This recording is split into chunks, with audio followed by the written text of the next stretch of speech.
I was trying to remember the last time I truly felt like a part of that house. It was difficult, perhaps, because, unlike what you expect from a family, mine seemed to operate on a logic where empathy was seen as weakness and silence as an obligation. That Saturday morning, the sound of laughter coming from the living room already put me on alert. My mother, Deborah, was chatting animatedly with my younger sister, Chloe, while my stepfather, Gary, was tinkering with something in the kitchen. They didn't include me in their conversations, and for a while now, they hadn't even tried to hide it. I went in to get some coffee and noticed a huge gift box leaning in the corner of the living room, wrapped with a dark pink bow. It was the kind of thing my mother loved to show off, even if she hadn't contributed a cent. "Wow, you already bought Chloe's gift?"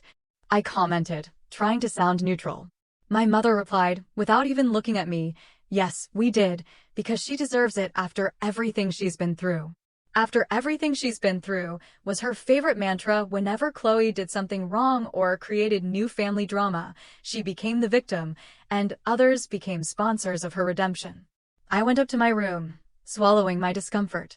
I had learned to distance myself to survive in silence, but at that time, I was focused on my new job. I had landed a position as an analyst at a tech company in the city. It wasn't my childhood dream, but it was my way out. I was just a few months away from saving enough money to leave home for good. It was this silent independence that bothered everyone. My mother said I thought I was superior, that my sister felt my disdain, but it was the opposite. I was just trying to keep my distance from the chaos. The following week, when I entered my room and saw my bank statement on the bed with notes in red pen, card value, X, due date, Y, available balance, Z, I felt that old chill down my spine. I went downstairs slowly. The television was on, but the sound was irrelevant compared to the scene. Chloe was smiling, looking at her phone, and my mother shot me a look that mixed contempt with something I only later understood as guilt. "Oh, good. You're here," she said, turning off the TV. "We need to talk. It's about your sister's gift." I stood there, arms crossed. "What gift?" "Well, you know that additional card you have? We used it to make a purchase." I paused, looked at her, then at my stepfather, who averted his gaze. "What do you mean used?" Chloe laughed, amused by some message on her phone. "Calm down, it was no big deal. Just a few little things that will make you proud," she said sarcastically. My mother continued, "It was her birthday. You know she had a tough year. We wanted to do something special, and since you have a higher limit, I thought it wouldn't be a problem." My head started to spin. I hadn't authorized anything, and even if I had the limit, that money was mine, my responsibility. "How much was it?" She hesitated. $3,500. We put it in 12 installments. It'll be a little over $300 a month. You won't even feel it. You won't even feel it, I repeated, my heart racing. I didn't scream, I didn't cry. I just went upstairs and closed my bedroom door. That night, my decision was made. I wasn't going to pretend nothing had happened. And if, because of that, I was painted as ungrateful, cruel, or selfish, so be it, because one thing was certain. This time, I wasn't going to foot the bill alone. The next day, the atmosphere in the house seemed the same as always, as if nothing had happened. Chloe left early to meet her friends, and my mother was making coffee, humming an old pop song on the radio. I, on the other hand, woke up with a tightness in my chest and a firm decision in my mind. I went downstairs in silence, opened the cupboard, took a mug, and stood with my back to her while the coffee brewed. The smell was the same as every morning, but it had no taste. I was completely numb with anger and the feeling of violation. "Sleep well?" my mother asked, as if what had happened the night before was just a passing misunderstanding. "No." She paused before continuing. "Look, Sarah, I know you were upset, but we needed to do this. You never participate, never, so I thought you wouldn't mind helping." "Using my name and my card without permission isn't helping," I replied, turning to face her. "Your family and Chloe needed that gift." "It was a gesture of love," she retorted, her voice a little louder now, as if the tone compensated for the lack of logic. "Love? This was fraud, and it will be reported as such if you don't resolve this today." She looked at me as if I had said something outrageous, as if I had suggested everyone in the room slit their wrists. Worse than an accusation was the confrontation with the truth, and my mother didn't know how to handle that. "You're exaggerating," she said, crossing her arms. "I'm not. I canceled the card, and I'm going to file a police report if you don't pay the full amount today." She let out a dry laugh. "Are you listening to yourself? You're going to report your own mother over a gift. Over a scam, because that's what it was, a scam." She threw the dish towel into the sink forcefully, furious. "I knew you were ungrateful, but I didn't imagine you'd stoop so low. We just wanted to give your sister something nice. She's been through so much." "And me," I interrupted. "Me, Sarah, who always worked, who was always alone, who never asked anyone for anything. Who cares what I go through?" She didn't answer. She grabbed her purse, her glasses, and slammed the door on her way out. I stood there, eyes welling up, feeling a mixture of helplessness and relief. It was as if, for the first time, I had said out loud everything that had been trapped inside me for years. Later that day, my phone started vibrating nonstop. First, it was a message from my Aunt Susan. "Your mother is devastated by what you did, Sarah." It wasn't necessary to go that far. You know how sensitive Chloe is. Then, a call from my cousin, Jennifer, whom I hadn't spoken to in months. "Hi. So, I heard about the confusion. Your mom is saying you're threatening to sue her. Is this serious?" I explained everything, said I just wanted the money returned, that I didn't accept being made the villain for simply protecting what was mine. "You could have just let it go." "Are you going to do all this over money?" she said. "It's not about the money, it's about respect." "Just that, respect." I hung up, certain that the campaign against me had already begun, and, as in every good toxic family story, the one who speaks the truth becomes the problem. I, who never asked for help, was now being treated as if I were the cause of all the chaos. During the days that followed, I avoided the house as much as possible. I ate lunch out, came back late, and only used my room as a refuge. Chloe, of course, paraded down the hallway as if nothing had happened, with her new smartwatch on her wrist and her new phone in her hands, all bought with love, at my expense. My plan, however, was in motion. I had gathered the receipts, blocked all my cards, and reported everything to the bank. What was missing now was one last conversation, but not with my mother, nor with Chloe. I scheduled an appointment with the manager of the department store where the purchase was made, and when he saw the forged signature and the ID used, his eyes widened. This is serious. Do you want to report it as fraud?" "Not for now," I replied. "I just want to know who came here in person." "Are the security cameras still available?" He assured me they were, and when he pulled up the video, there she was, my mother, laughing, with Chloe by her side, holding the shopping bag as if it were a trophy. It was in that moment I realized I was never part of the family. I was the financier, and they were the beneficiaries of my silence. But this time, the silence was over. I returned home with the video on my phone. It wasn't just proof, it was the final severing of an illusion that had been unraveling for years. My mother and my sister, smiling as if they had just won the lottery, while signing documents in my name. Their coldness hurt me more than the theft itself. It was the contempt, the certainty that, in their minds, I wouldn't do anything. But I did. That night, I gathered all my important things, documents, laptop, work clothes. I called Jessica, my colleague from the analysis department, and asked if her offer to share an apartment was still open. "Still open, and the couch is ready if you want to come over now," she replied lightly. In less than 2 hours, I was at a new address. I didn't leave a note, didn't send a message, didn't slam the door. I just left. I took everything that gave me peace. The rest, I left behind. In the following days, I received no calls, no messages, just more venomous comments on social media from distant relatives who now felt entitled to judge me. She was always cold anyway. Money goes to the heads of those who never had anything. Whoever denies help to their own sister denies their blood. I read it with a heavy heart, but didn't respond. Their silence, when I needed them, when I cried silently for nights on end, being ignored in that house, was worth far more than any defense now. A week later, the day of my decision arrived. I walked into the lawyer's office with the folder in hand.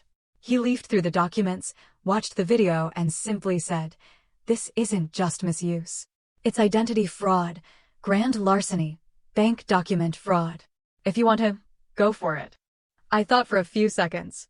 I could sink them, but I didn't want that. I wanted something else. Dignity and the chance to tell my side of the story. Just that. I don't want to sue, I said. I just want a formal agreement that they pay me what they owe, with interest, and that they acknowledge in writing that they acted without my authorization. He nodded, and we began to prepare the terms. I sent it by email, directly to my mother. No beating around the bush, just the facts. 3 days later, she showed up at my new address. Jessica answered the door. When I entered the living room, my mother was there, the agreement envelope in her hands, her face tired, but her expression still laden with pride. Have you lost your mind, Sarah? Are you really going to do this to us? I just want justice. You lied, used my name, made me the villain of the story, and now you have to face the consequences. Chloe was devastated. So was I, you know? I was when I saw you two signing in my place, laughing, celebrating. She lowered her eyes for the first time. I think she understood the gravity of what they had done. You could have come to talk to me before. I did. When I came downstairs that night, when I said it was a scam, you chose to attack me instead of listening. And now you're here, why? Because you want to apologize to me, or because you want to avoid a scandal? She didn't answer. Sign it, I urged, pushing a pen towards her. Finally, she signed, and before leaving, she tried one more time to flip the script. You're going to stay there, thinking you're right, even after turning your back on your family? I didn't turn my back. I just stopped letting myself be used. When the door closed, I took a deep breath. I felt a weight lift from my shoulders. What they feared most wasn't the lawsuit. It was losing control. It was me having a voice, autonomy, courage. That night, for the first time in a long time, I slept peacefully. My bank account was still bruised, but my spirit was at peace. And although the worst was yet to come, I was no longer the same. On Monday, as soon as I arrived at work, my phone buzzed incessantly. I ignored it for the first few hours, immersed in the reports for the new campaign we were about to present. But during my lunch break, I couldn't resist. There were 23 unread messages. 10 were from my mother, the others from aunts, cousins, and even an unknown number that I later discovered belonged to one of Chloe's friends. I took a deep breath before opening the first message. You've ruined your sister. She got sick from so much shame. Are you going to live happily with that trophy, Sarah? Another. Don't worry, she'll pay, even without working. Do you sleep well knowing you took everything from your own sister? I deleted them all at once, without reading any more. The narrative was already set. Me, the selfish one, Chloe, the martyr, and my mother, the poor thing who just wanted to please her youngest daughter. Nobody cared about what I had been through. Fortunately, at the office, the world turned at a different pace. There, I was heard, valued. My department manager, Ms. Evans, called me for a private chat at the end of the afternoon. I thought it was something serious, but she just smiled when she saw me sit down. There's something different about you, Sarah, she commented, more firm, more decisive. Maybe because I finally stopped pretending everything was okay. She looked at me for a few seconds, then pulled out a folder. I know you're going through personal things, but I wanted you to know that your work here doesn't go unnoticed. This project you led last week brought results above expectations, and, well, they're considering you for a team lead position. It's not official yet, but it's on the director's desk. I was speechless for a moment. Seriously? Very seriously. Keep it up. You have talent, responsibility, and courage. I smiled, my heart racing. It was as if, finally, everything was falling into place. But the night still held another surprise for me. Arriving at the apartment, I found Jessica sitting on the sofa with a serious face. She was holding a printed sheet. This came in the mail for you, Sarah, and well, I was curious, she said, handing me the paper. It was a letter from the finance company. Chloe had tried to transfer the debt for the gift into her own name, as a way to prove she was taking responsibility, but the request had been denied. Reason: she had no income or approved credit. The attempt to redeem herself, though late, seemed to have been another poorly rehearsed performance. She thought that was enough to clear her name, I commented. Jessica crossed her arms. There's something wrong with your family. They don't want you around, but they also can't live without what you represent. Money, stability, maturity. And that's scary. I nodded in silence. I felt it too. It was as if I had become an uncomfortable mirror in that house, a reflection of what they could have been but chose not to be. That same night, I received an unexpected call. It was my stepfather, Gary. I hesitated before answering, but curiosity won. "Hello," I said drily. "Hi, Sarah. Sorry, I don't know if I can still call you that." "Just say what you want, Gary." On the other end of the line, he sighed deeply. "I just wanted to say I saw the video, the one from the store, and I saw how you were right from the beginning. I didn't know your mother had done that." I remained silent. I should have spoken up sooner, I should have stopped it, but I kept quiet because I thought it wasn't my place. "I just wanted peace, you understand." "You had peace at my expense," I replied. "I know, and I'm not going to apologize because I know it's no use. I just wanted you to know that if you need anything at all, I'm here." "Thanks, but I won't need anything." I hung up, not with anger, but with clarity. That was the kind of apology that fixes nothing, only eases the conscience of someone who watched the fire without even grabbing a bucket of water. But even so, something in me softened. Not for him, for me. For my freedom to finally say no, for the courage to draw my own boundaries. Because I had learned, sometimes, being the villain in other people's stories is the only way to be the hero of your own. On Friday morning, I arrived at work earlier, my head light for the first time in weeks. The world was still the same, but something in me had changed. My steps were firm, and I no longer avoided anyone's gaze. It seemed silly, but even the security guard at the entrance commented, "You arrived shining today, Sarah." I smiled and thanked him. Maybe I really was. While organizing my files, Miss Evans appeared again, this time accompanied by a man I didn't yet know. It was the company's regional director. "Sarah, this is Mr. Henderson. He'll be observing part of your presentation today. We've spoken very highly of you." The word presentation sent a chill to my stomach, but I quickly composed myself. I was ready. There, in that environment, I didn't need to prove anything beyond what I already did. The meeting went better than I expected. At the end, Mr. Henderson shook my hand and said, "You know exactly what you're doing. That's rare. Keep it up." I left the room with my heart pounding and a pride I hadn't felt in a long time. I knew that moment was just the beginning of something bigger. But it was at lunchtime that everything changed again. I was with Jessica at the corner diner, laughing about something silly, when my phone vibrated. It was a notification from the bank. Someone had tried to apply for a loan in my name, again. I swallowed hard. I opened the app. The attempt had been denied, thanks to the block I myself had requested weeks before. Still, it was alarming. "What's wrong?" Jessica asked. I showed her the screen. "They're trying again in my name." Her eyes widened. "But you've already blocked everything." "Someone's trying to push it, maybe thinking I'm still scared." I went back to work, but my mind was restless. I called the bank, confirmed the details of the attempt, and requested access to the IP and location records. To my surprise, the application had been made from the home computer, from my old house. I didn't need any more proof. That night, I went there, not to fight, but to end the cycle for good. My mother answered the door. She was pale, with deep dark circles under her eyes. Chloe appeared next, visibly uncomfortable. "What are you doing here, Sarah?" my mother snapped, already on the defensive.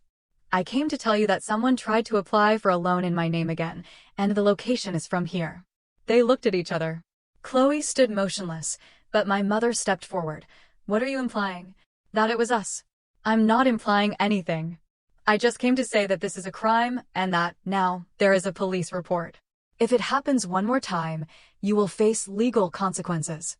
She took a step forward, her face trembling with anger. "You've become a monster, Sarah. Look what you're doing to your own family." "I'm just giving back what you always gave me, indifference, disrespect, and lies." Chloe said nothing, but her eyes said a lot. For the first time, she seemed ashamed, not of me, but of herself.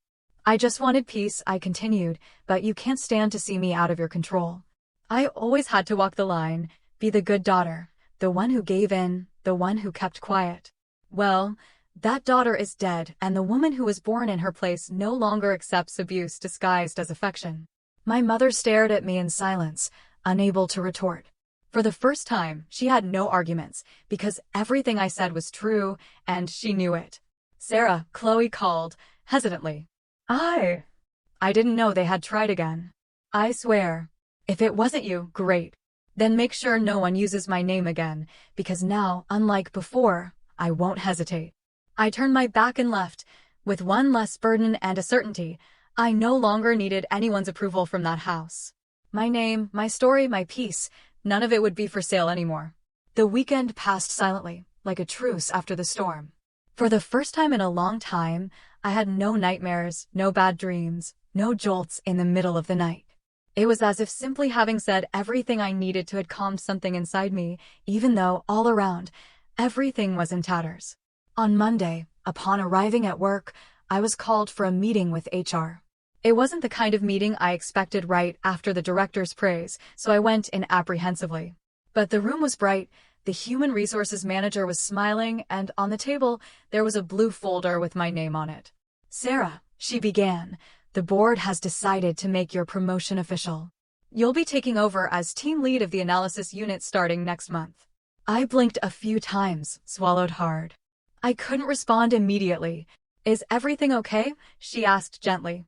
"It is. Just." "I really didn't expect it to be so soon," I replied, feeling a lump of emotion in my throat.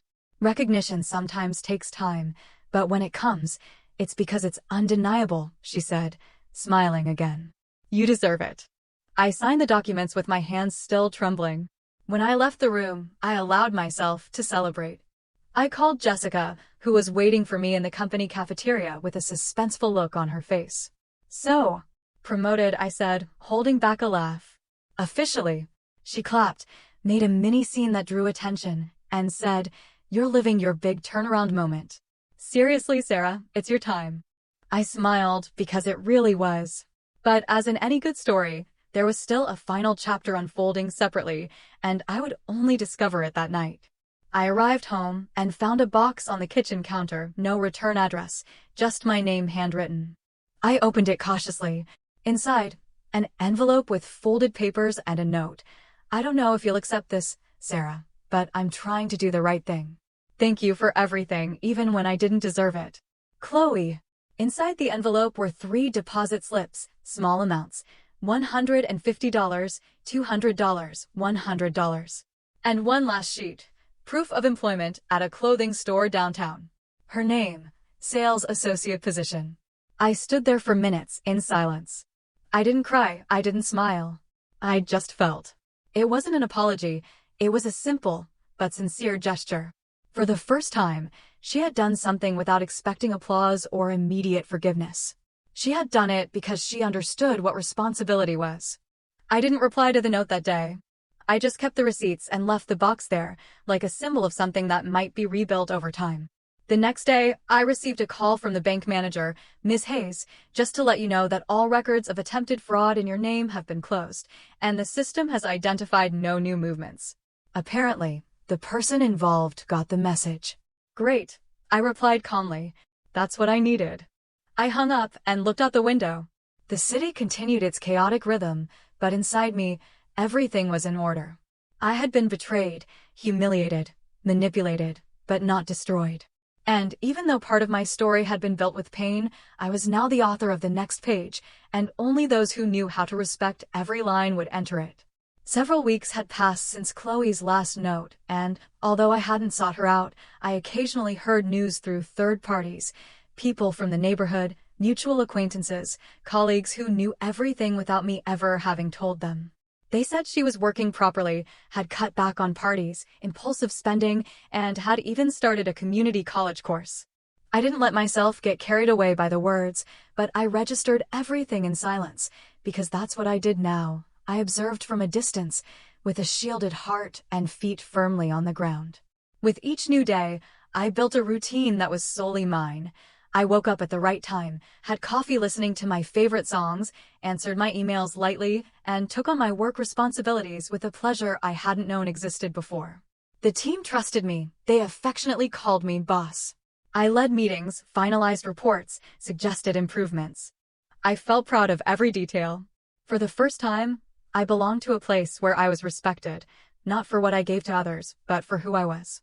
And it was in this calm that I finally received the last call. It was an unknown number. I answered somewhat hesitantly. "Sarah? It's Chloe." My heart neither raced nor wavered. I just waited. "I know you don't want to talk to me." I didn't call to ask for anything. I just wanted to tell you that I managed to pay off the first 3 installments. I remained silent. I know it's not much, but I'm going to pay the rest. I've already started saving. Oh, and thank you for not exposing me. I deserved it, but you didn't do it. I didn't do it, I replied in a calm voice, because I'm not like you were with me. She took a deep breath, perhaps swallowing some emotion. I just wanted to tell you that. You can hang up, if you want. No. I just want to tell you something too. She didn't respond. I waited 2 seconds and continued. Responsibility isn't a punishment, it's the minimum. And if you understand that now, then that's something. I understand. Then carry on. Work, pay what you owe, and who knows, maybe one day we can really talk. Who knows, she murmured.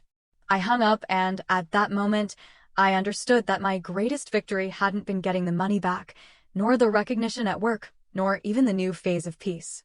My greatest victory was having ceased to be a hostage to a family that consumed me to stay afloat. They lost control, but I gained my freedom.